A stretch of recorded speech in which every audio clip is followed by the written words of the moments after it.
আচ্ছা কি যেন নাম? কফি? না, কফি।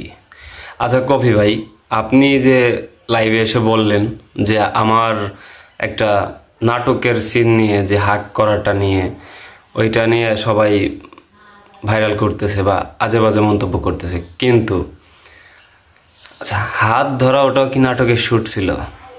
কেরে ভাই, আপনি কুত্তার পাও নিয়ে চাড়াচাটি করতেন, ওইটাই ভালো হতো না? কেন আপনি এখান থেকে এসে কবিতা লিখতে গেলেন আর মেয়েদের হাত ধরে ঘষাঘষি করতে গেলেন? এটাই কি আপনার স্বভাব? হ্যাঁ, কি বুঝাইতে চান?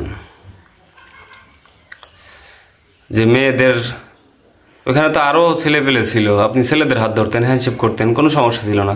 আপনি হাজার হাজার ছেলের মাঝখান থেকে একটা মেয়েকে নিয়ে এসে কসলা কসলি করবেন আর মানুষে বললে দোষ, তাই না? বাচ্চাটা স্বভাবটা বন্ধ করেন, ভালো হবে আপনার জন্য।